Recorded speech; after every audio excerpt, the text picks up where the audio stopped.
All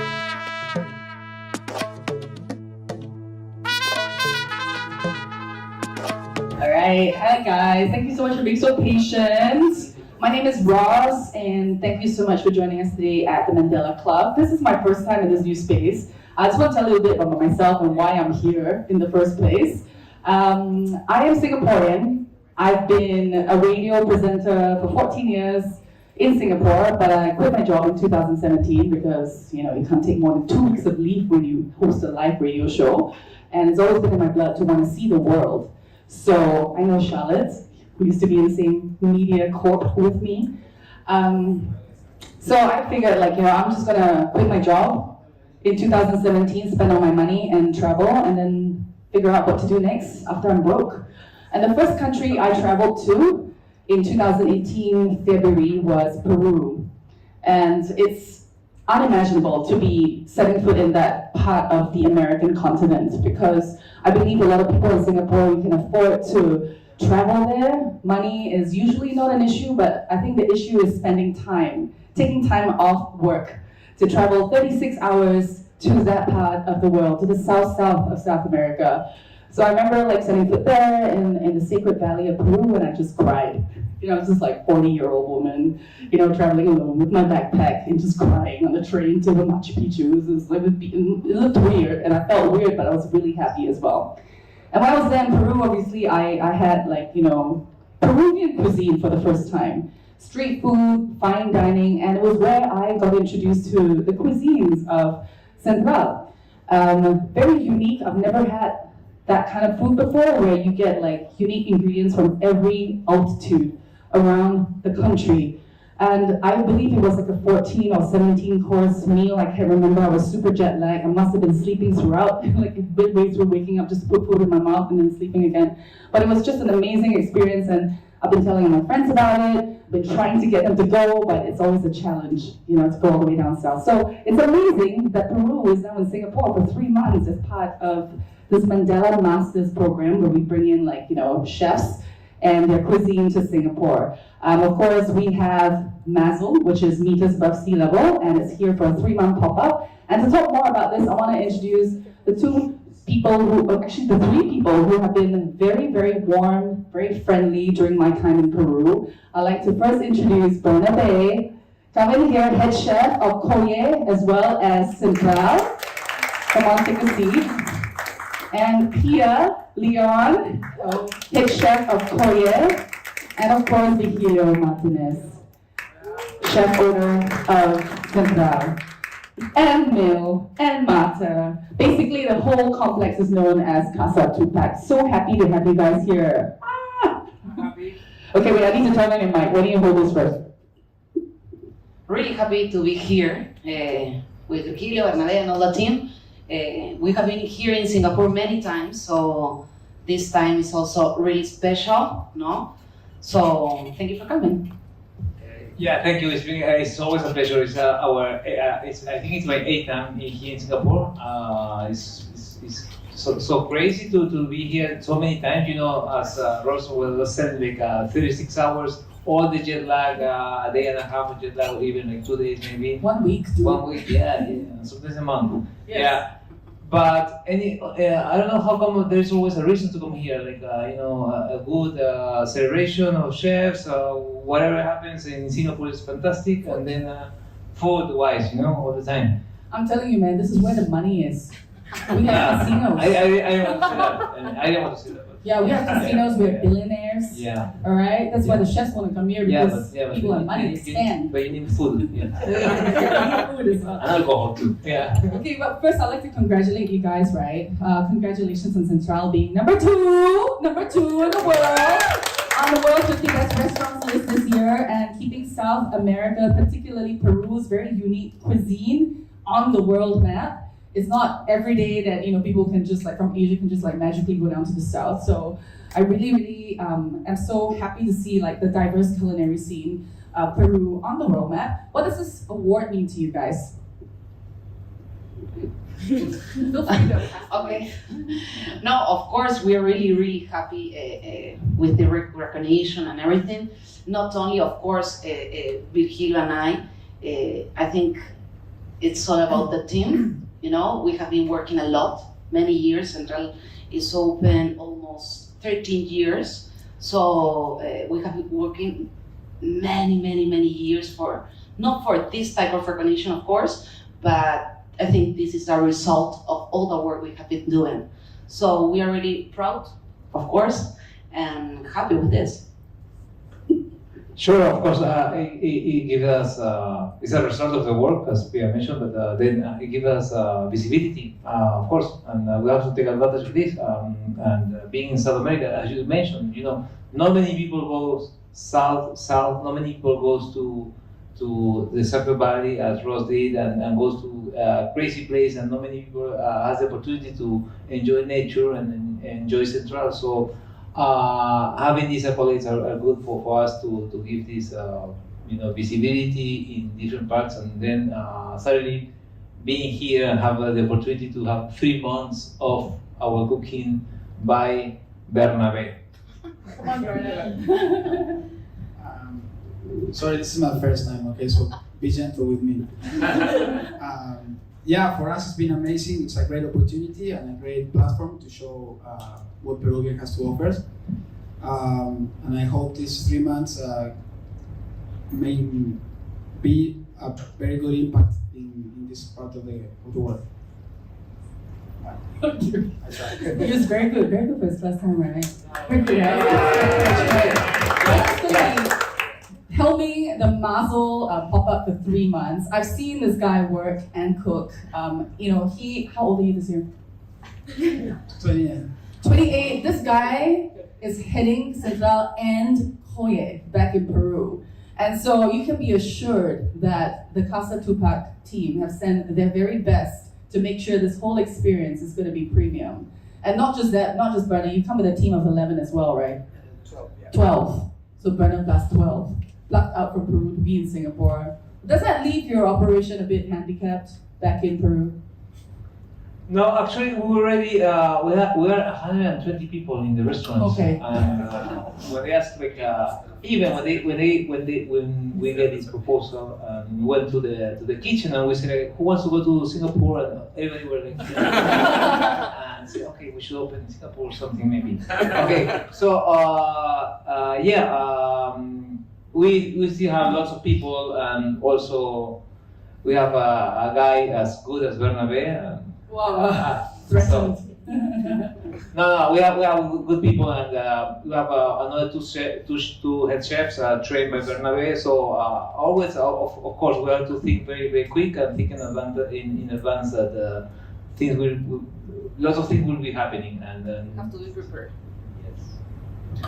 Okay, so Pia, I'm not sure if I've said it before, but I'll say it again. Congrats on winning the title of the world's best female chef in 2019. Oh, sorry, 2021, very recent. Sorry, all those years are lost on me with the COVID. It's about damn time, I gotta say. You know, you were instrumental to the growth of Central. I mean, since day one, you were there, in the kitchen with Virgilio. In a short span of 5 years, you went from being the only female chef in the restaurant in 2009 to being its head chef. What are your thoughts when you received this award? Yes, it's true. I started in Central when I was 21 years old, so nowadays I have 35. So yes, I have been since day one, and I learned a lot until now, of course. But yes, this type of recognition, of course, I'm proud because I have been working a lot. Also for the team, this is a big motivation for the team, and it's really important for us. And I think the most important is that this gives visibility for amazing women in all the world. This is an example that it is possible. No? You can do it. It's hard, of course, but you can make it. And yes, of course, the reality is that nowadays we have more men in kitchen, but I think we identify the problem. We're working in it. And I hope, in the future, we don't have this difference. Yes, of course, but I think nowadays it's necessary, to make this change. So, yes, it's an amazing opportunity to show what we are doing. Do you make it a point to hire more women? Or you just see who's best for the job? Yes. Okay. Yes. I focus really on the attitude and passion. For me, women and men are the same. If they like to be in the kitchen, they have the passion, they're good on it. For me, it's okay. Of course, I love to work with women, but if not, men's also I love. Yeah, maybe a lot of women also don't really want to sweat it out, right? You think? You don't know that. You don't know that. But you're a mom as well. Yes. You have a son, Cristobal. Yes, 6 years. And you guys travel a lot. How do you deal with that? Yes. You know, yes, we always try to organize very well. We're very yes, we're lucky because my mom lives with us, so she helps a lot. Yeah. So for me, it's perfect, to be honest. I'm like really confident and secure he's gonna be okay. Yeah, I feel like it takes a village to raise a child these days. It's not just mother and father, it's like an entire clan, you know? Parents, Yes. friends. I have sisters, you know. I have two amazing women that have been working with us 7 years ago, so it's perfect. And this like, it feels like you guys are one big family at Casa Tupac. You live there too. Yes, we have been living in the restaurant 7 years. This year we decided to move. 5 minutes, you know, walking. It's not a shabby restaurant, by the way. They're not like sleeping in some back room. It's a really, really nice compound. Yes, but yes, we decided to move 1 year ago, I think. But yes, 5 minutes. Yes. It's the same, but well. Nice to have some separation. And also, yes, of course. And also Malena, Virgilio's sister, also nowadays she lives in the restaurant. We changed. Yeah. So yes, we're a big family. Yeah, every person I speak to, like I had the opportunity to speak to, like your staff, like you know people like Bernabé, like they always bring up one thing, that's family. In your, you know, they refer to you guys as inspiring leaders and always like you know inspiring people to kind of be creative and just hold their own. Like what made you like decide to make this central to your philosophy of food? Well, you know, we've been working together. I think we are a good example that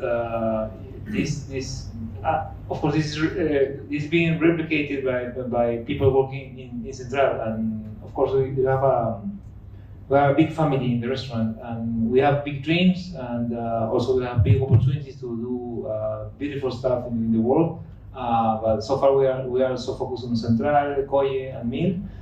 And then nowadays we're training lots of people to keep focus on good gastronomy and the things that have to make sense, and the whole family in Casa Tupac, which is the name of our place, has to have a very good ambience. So part of being on this kind of accolades or whatever people think that best restaurants of the world, we gotta think about being one of the best place to work, because the day is in gastronomy, in the kitchen is quite tough, and not many people knows about this. Nowadays probably you see some series on TV and they are doing some over exaggeration about their life as a chef.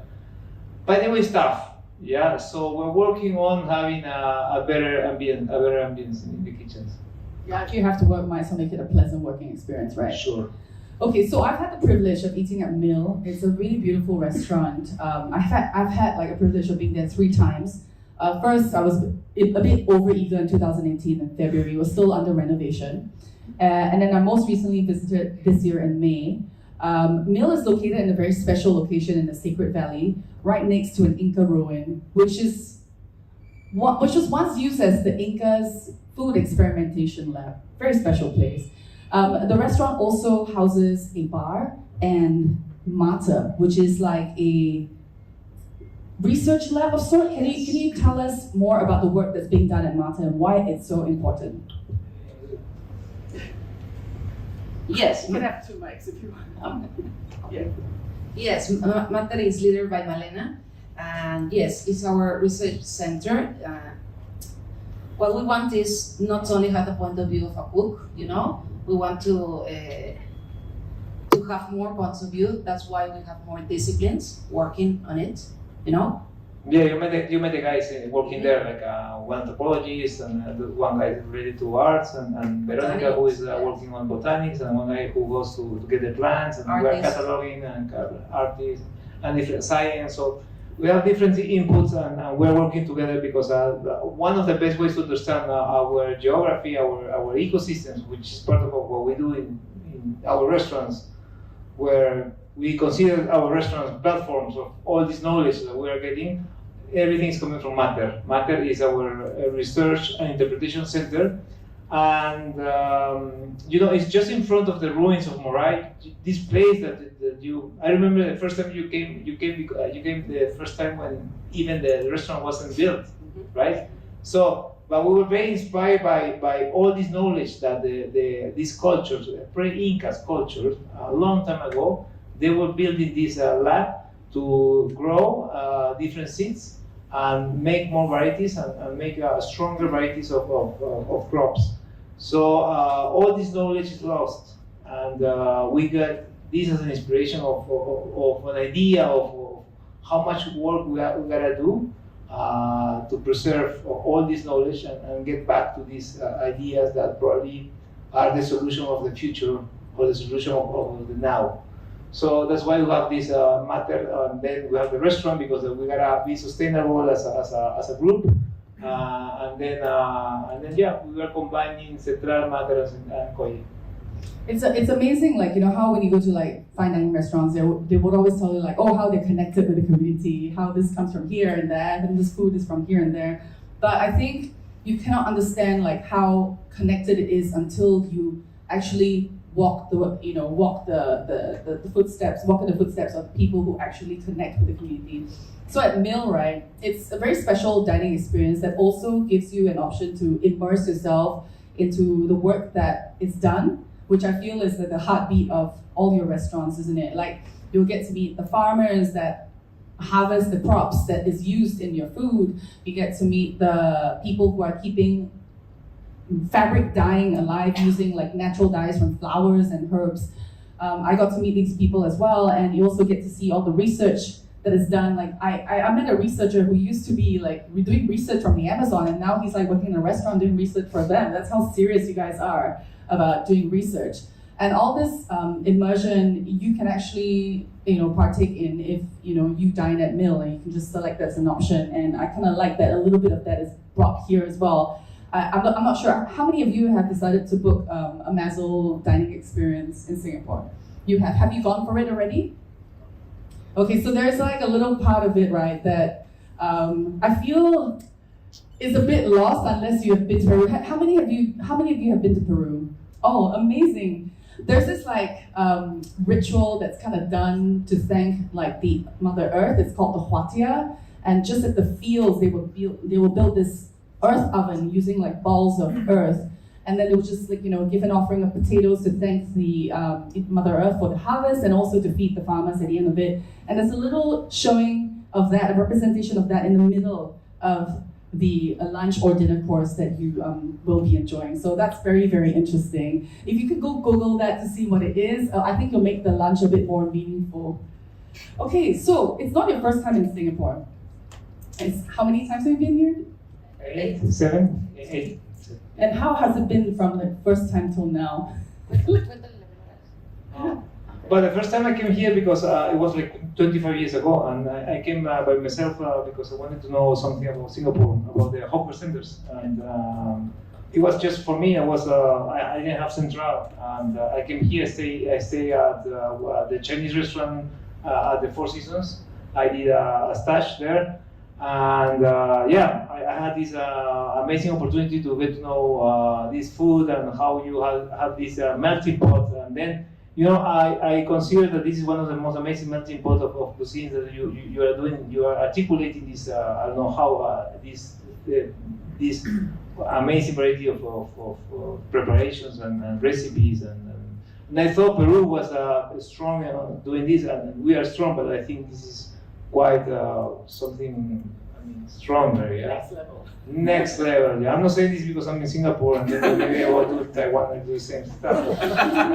I am saying this because I honestly believe on this, and you do enjoy. But then I came here for many other reasons, right? Most important.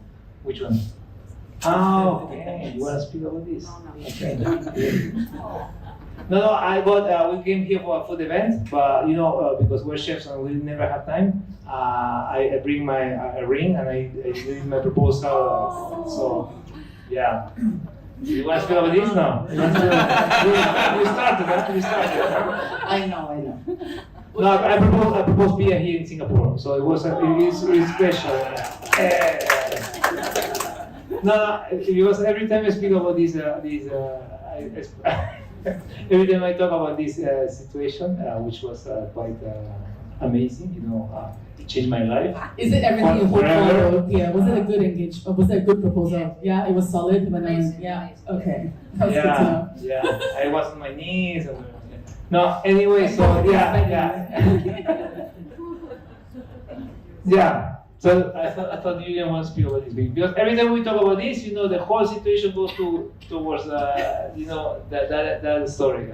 So let's speak about gastronomy. Okay.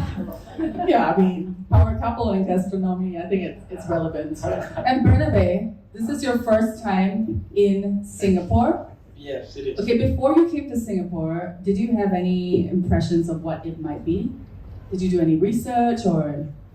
I mean, of course, when you get this opportunity, you try to dive in a long time ago to know what you're going to get into. Did you find?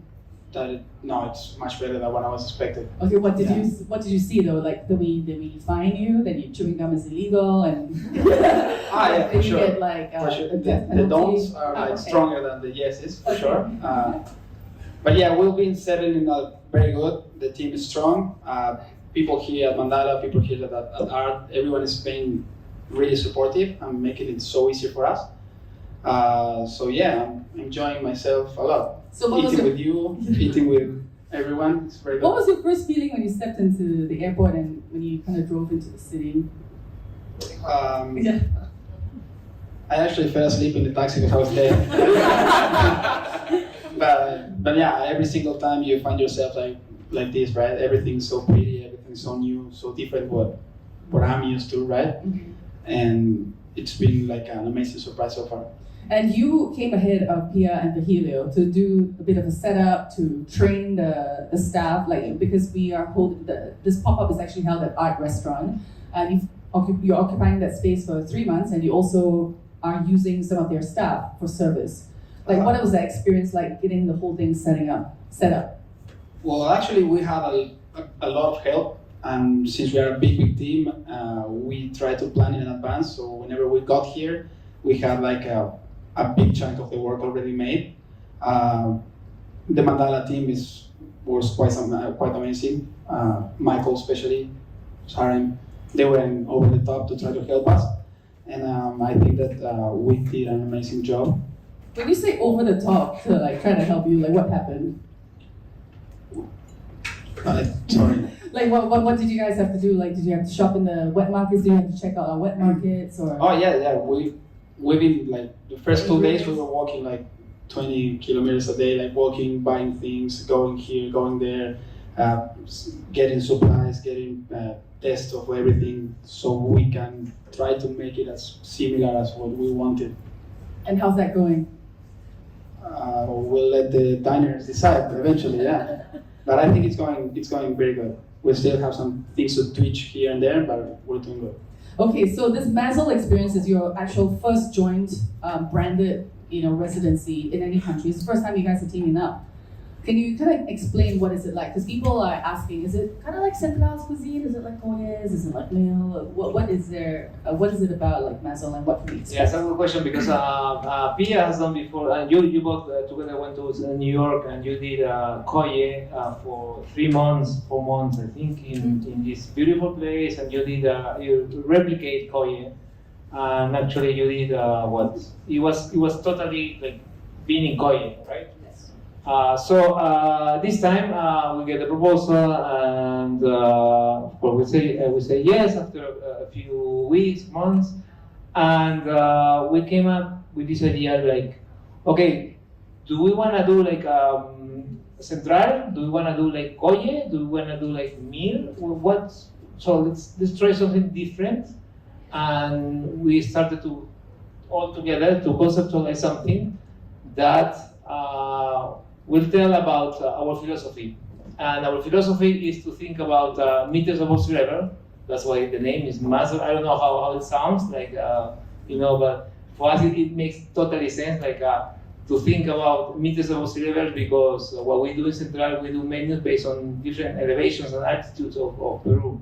Our geography is very is diverse and full of different habitats and ecosystems. So we decided to do something that is inspired by our ecosystems in using ingredients from this region and whatever the guys are finding here. So that's why there is a lot of good opportunities and also responsibility for Bernabé to keep this, in a very good level. So it's quite challenging because we had on the other side the easy way, which was probably to do, a very pleasant food.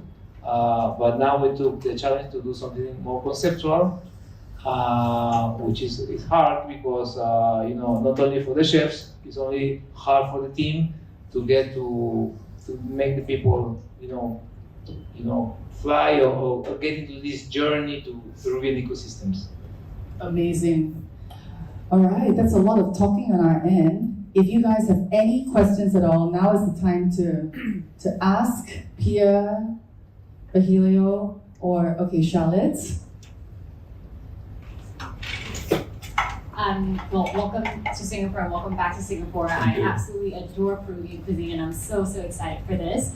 I'm also curious to find out what's the percentage of your menu that is made from produce that you found here locally and how much you brought from Peru. And also, second to that, what do you think of the produce that you get here in Singapore? Obviously, it's not grown here, but for example, I don't know about you, Ross, but I've had one of the best potatoes in my life when I was in Peru.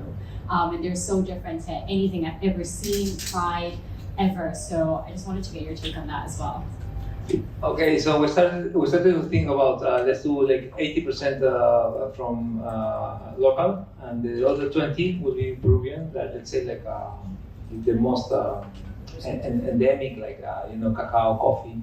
I don't know if you are following that idea so far. Yeah.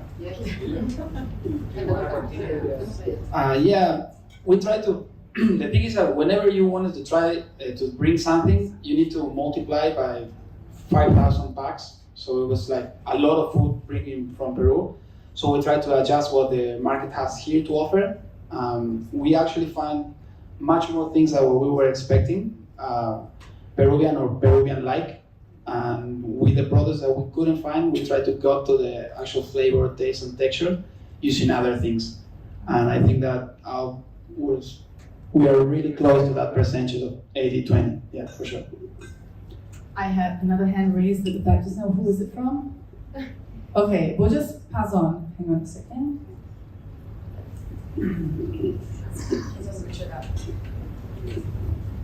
Thank you. I was just wondering, with the local ingredients you're talking about, is there any? What did you mean by kind of Peruvian-like? Can you give an example of that? And also, have you discovered any urban farms that you feel you can potentially work with, or is the time scale not long enough? Well, what I'm trying to say is if you're going to do, for example, really Peruvian food, you're focused on chilies, you're focusing on herbs, you're focusing on acidity. So we try to go to get that in with a local produce. So for example, you have like a really nice chilies here that you can bring from all over Asia. So trying to mix a couple, we get to closer flavors of actual ours chilies, like ají amarillo or something like that. We actually been working with some farms that I don't really have the name right here, so I don't want to be like disrespectful to them. But they actually are growing really endemic herbs from Peru. The bread, if you taste it, is from maca, an actual maca powder that is grown in Peru and flew in here. But yeah, I mean, that's also part of the job, right? To try to get to the closest to Peru what we have here. There's another thing that there are also a few Peruvian ingredients or even South American ingredients that are already here, like let's say like avocados, tomatoes, different quinoa, different grains, of course potatoes, any other vegetable roots, of course coffee, cacao. So it's like when we think about how can we make Peruvian cuisine abroad in different parts of the world, we always find Peruvian ingredients somewhere, somehow, because I don't know, in history, by any reason, suddenly these ingredients are there. So nowadays it's not difficult to find a great quinoa here, organic quinoa from Bolivia, from Peru, even from Australia, or I don't know, grown in China.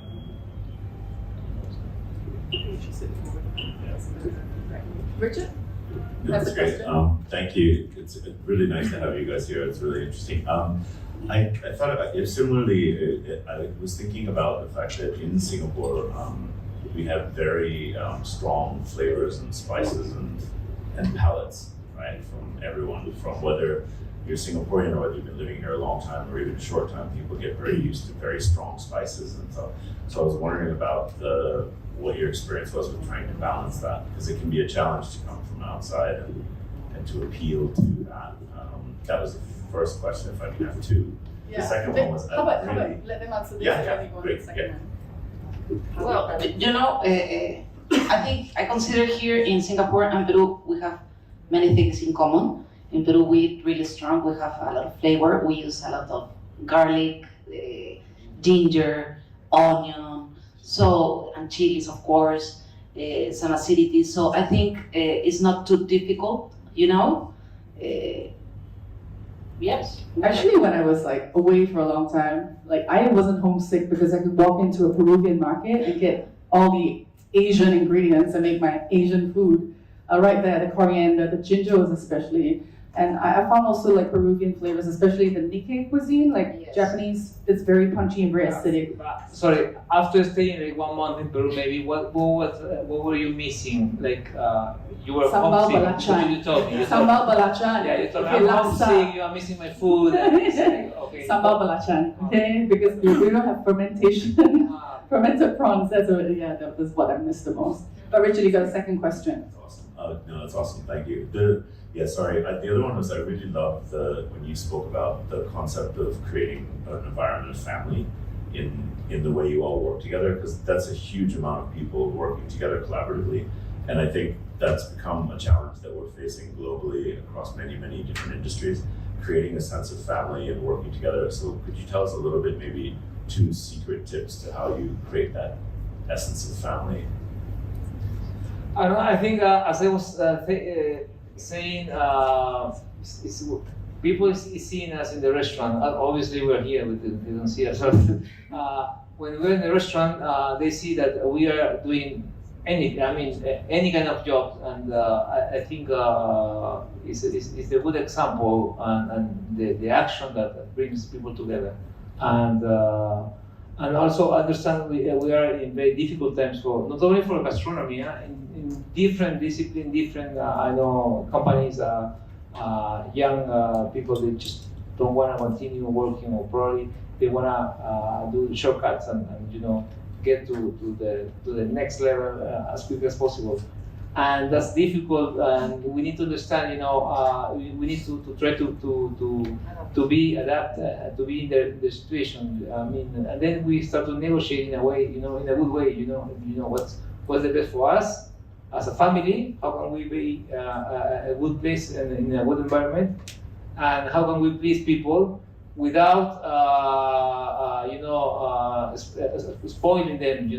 So I think this is one of the. And then Yes. we have Pia as the mama of the hotel. No, but we always said, if we grow, they have to grow up. They need the same opportunities. They need to feel secure. They need to feel confident that they are important and that the job that they are doing is really important. So I think this is the most important feeling they need. Also, like to make people understand that they are part of the plan. When you say the plan, they are part of the family, and everybody is important, and that there's no way that you're gonna go to Down. down. To go up. You gotta go to the next level. Yeah. So as when people ask like, why are you opening restaurants in Tokyo? Why are you doing this in Singapore? You know, well, it's because Bernabé maybe he wants to have a good experience, and 12 guys from Peru, they wanna come here and enjoy a beautiful city and have an amazing experience that is gonna make them grow, and they will be growing. So I think that's a good example for the team that is in Lima, that they can grow and they can travel and they can do stuff that probably they cannot have access in some other companies or some other restaurants. So we gotta think this way. So it's all about like growing in different levels. All right, thank you. Yes, so can we pass the mic then? Thank you for taking the time. So very tough 2 to 3 years for the restaurant industry. A lot of things have changed. I'm just curious, how have you all thought about changing your approach, changing the way you manage, changing the way you even cook, just kind of in response to the environment you've all lived through?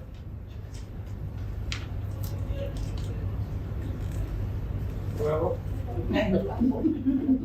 So there's people still. no, it's very difficult because we had no leadership. It was I was totally lost at one point. Like I didn't know what to do. 3 years ago, after I remember when COVID happened, we were cooking in Hong Kong, Yes. and then we went back to Lima. Then we had a lockdown, and it was terrible. And we had no information, and we didn't have any help from the government, and everything was a mess. And we thought that was the end of the end of gastronomy, and then we started to do things that we've never done before, like delivery, like I think Events. small events. So we returned to 20 years ago. Like I went to the past. I was like doing packaging and stuff like things that I never, like I thought that it was part of the Nice. past. But it was nice, yeah. But very positive stressful. way, Yeah. To be positive. Yeah, I want to take the positive side, of course. Yeah, and Pia was in charge of the delivery, and she did an amazing job. But to be honest, the delivery only worked for months. 3 months. 3 months. 3 months. Only 1 month with success. Yeah. Yes. The other 2 months, no orders. No. Yeah. What's up? Yeah. Yes. So and then we had to wait. We struggled, and then suddenly the borders opened, and we started to have people from different parts of the world, and we came back to what was supposed to be a normal life, but which nowadays we have different challenges, and nowadays, like, of course, we gotta be more. Fine dining has to have more leadership, and what we do has to make more sense. I mean, it's not about having a luxury or being the best or like, we gotta forget about this kind of stuff, and we gotta be more like Growing the next generation. yeah, but there's a lot of labels of being empathic, and we've been using this for in many places, like and thinking about the future and young generation. But I think we gotta think about what's gonna happen now, because now is a difficult situation for restaurants. We don't know what's gonna happen even like in a week time. Is it that bad? Because people is not comfortable with working hours. Let's say, for instance, this is one problem, and there are many other things that we have to take in consideration. That we've been working a lot with very close to farmers, and we're very close to natural spaces, and we were working on preserving natural ecosystems. So I think we kind of were in the right direction before all this happened, and I think the finance has to move towards these ideas. Would you like to add something? Okay, can we pass the mic back there? Yes.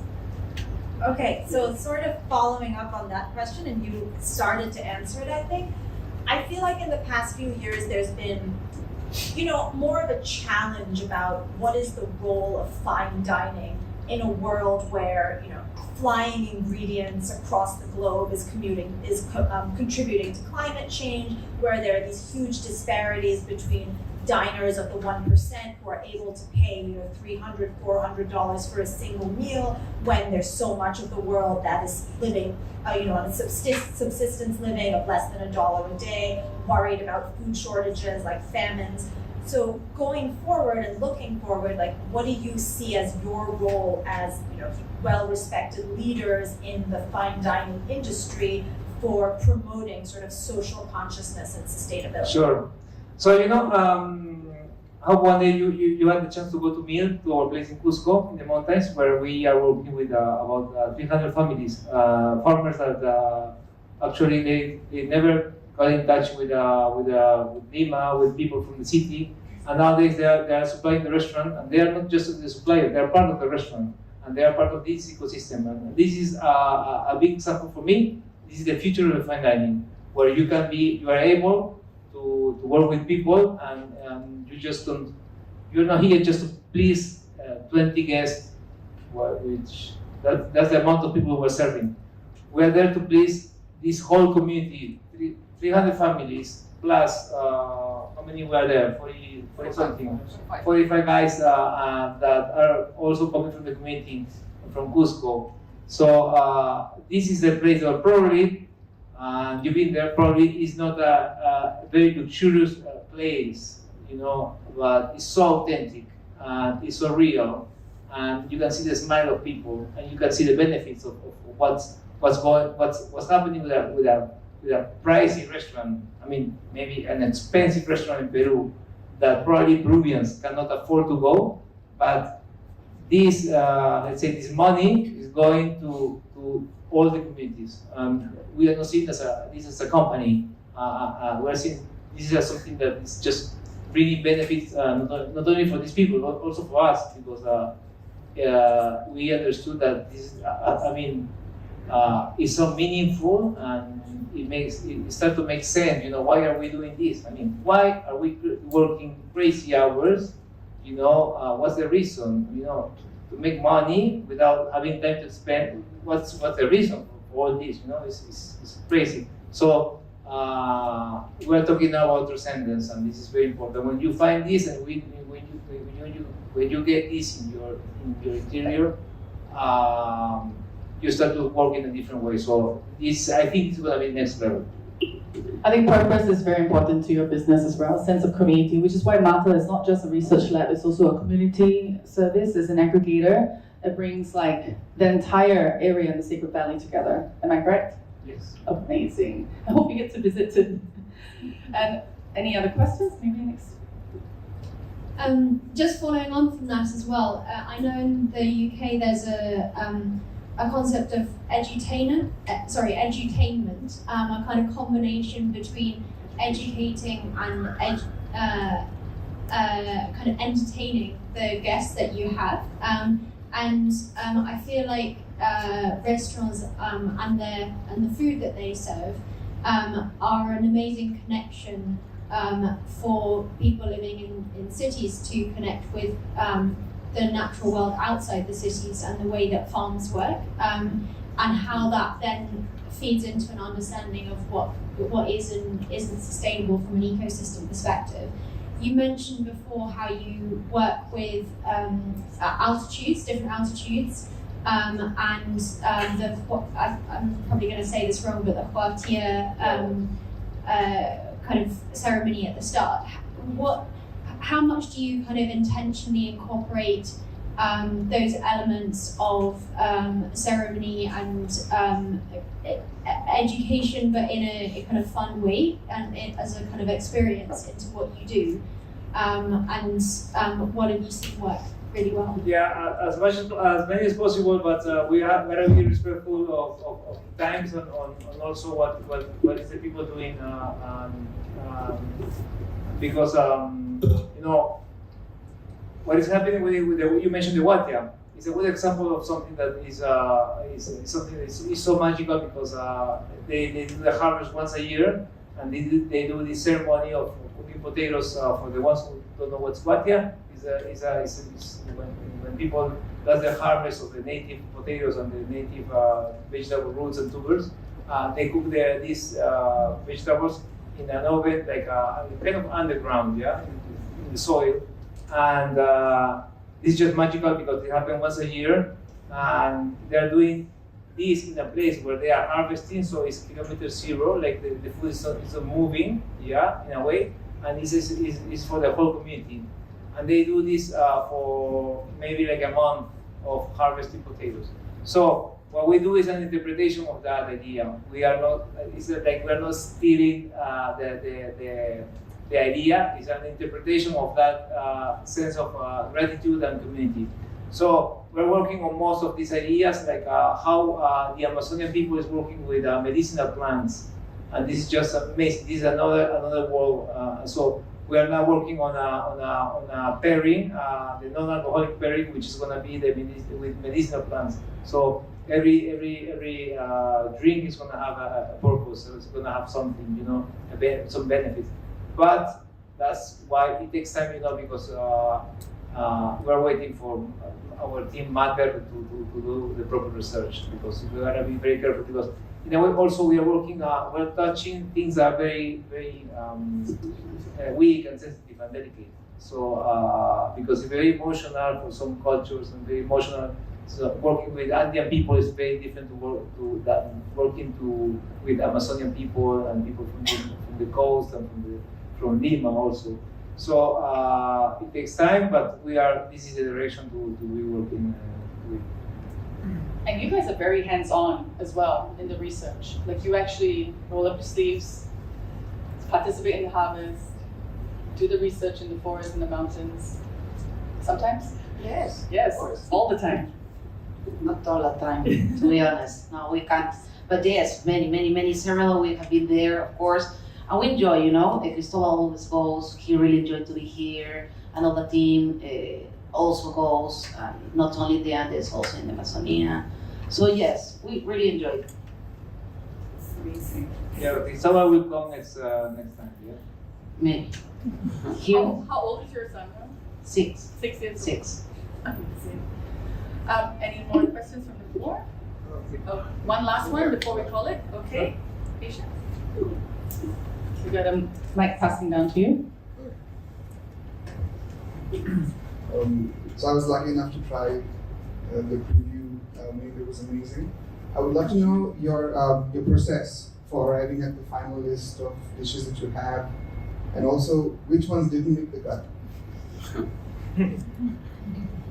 Okay,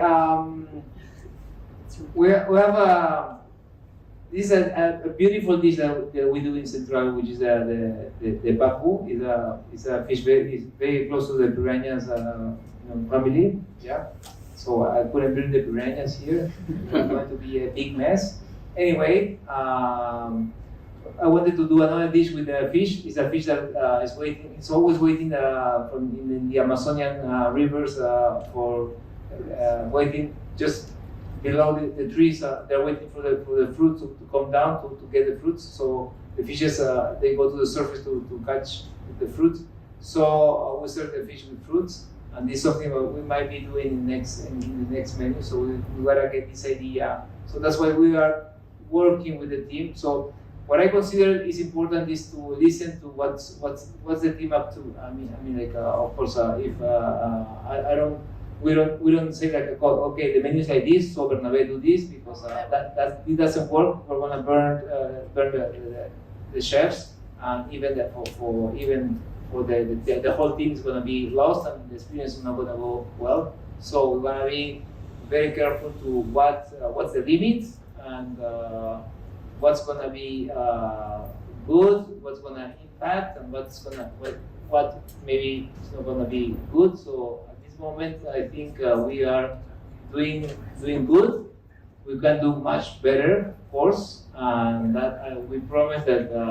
Day by day, it's gonna be better. That doesn't mean that you have to wait, the country to go. You're here for 3 months. Will we be having 3 different menus or one menu for 3 months? well, the idea is to keep changing the menu, to keep changing the dishes. Yes. So you'll be changing the menu. Yes. Yes. If it doesn't happen, please, this is the guy. Okay? Do you have anything to Because say? then I go to Peru and say goodbye now. I'm just listening about it now.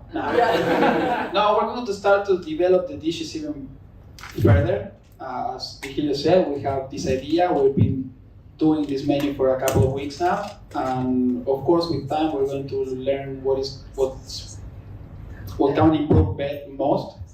So maybe we tweak a couple of things in each dish. So yeah, of course, it's not going to be the same today as last day for sure. Very, very insightful. Thank you so much, guys. Be sure to tell all your friends about it. The MASL experience, of course, the pop-up is until the end of October. And it's going to be an art restaurant. Don't come here to Mandala Club. You can see there's no tables here. Tell all your friends about it. Of course, you can book it through the members app, Mandala Masters. Jermaine can help you out, or Anne-Marie, or like whoever, like around the Mandala Club. My name is Roz, and thank you so much for being such engaging, audience. And hope to see you guys around at the MASL pop-up. Thank you guys.